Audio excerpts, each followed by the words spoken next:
কল্কি পুরাণায় ২য় অধ্যায়ের ৫ নম্বর মন্ত্রে বলা হয়েছে, কল্কিকে সাহায্য করবে ৪ জন সহচর। সেটা আমরা অনেকেই জানি যে হয়তো আবু বকর, হয়তো উমার, হয়তো উসমান, হয়তো আলী রাদিয়াল্লাহু তাআলা আনহু, এই ৪ জনের কথাই কিন্তু এখন উল্লেখ করেছেন।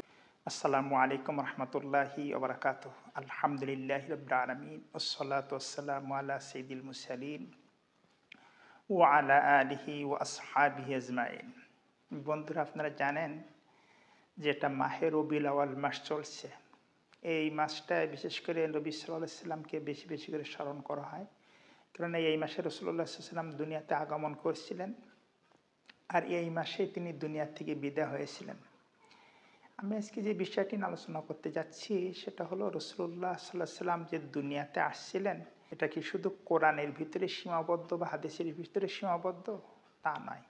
এটা কিন্তু বিভিন্ন বেধর্মীদের ধর্মে গ্রন্থে কথাটা কিন্তু উল্লেখ আছে। যেমন ভগবত পুরাণায় ১ম খণ্ডে ২য় অধ্যায়ে ২৫ নম্বর মন্ত্রে বলা হয়েছে, কলিযুগে যখন রাজারা হবে ডাকাতের মতো, সেই সময় বিষ্ণু ইয়াসের ঘরে জন্মগ্রহণ করবেন কলি।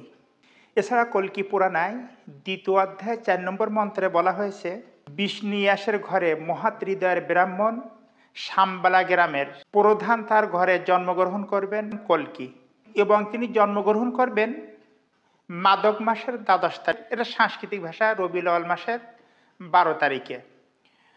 ওনার পিতার নাম হবে বিষ্ণু ইয়াস। এর অর্থ দাঁড়ায় হলো, বিষ্ণু মানে ঈশ্বর আর ইয়াস মানে ভৃত্য। এটা আরবিতে দাঁড়ায় আবদুল্লাহ, অর্থাৎ আবদুল্লাহর ঘরে জন্মগ্রহণ করবেন।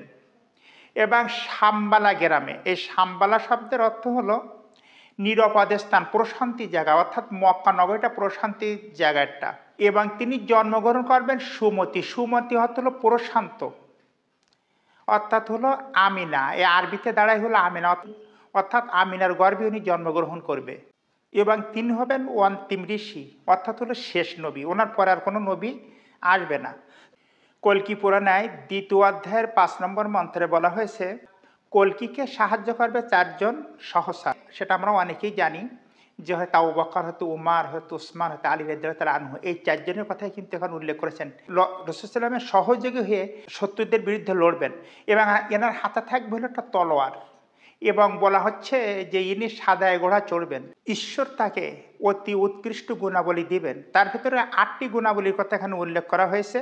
এক হলো তিনি পাবেন জ্ঞান, দ্বিতীয়ত তিনি জ্ঞান বিতরণকারী, ৩ হলো তিনি আত্মসংযমকারী, ৪ হলো অভিজাত বংশ পরিচয়, ৫ হলো সাহসিকতা, ৬ হলো কম কথা বলা, ৭ হলো মহানুভবতা, ৮ হলো পর উপকারী।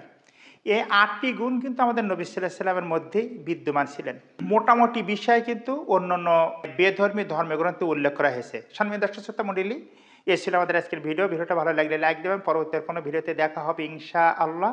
ততক্ষণ ভালো থাকুন, সুস্থ থাকুন। আল্লাহ হাফিজ।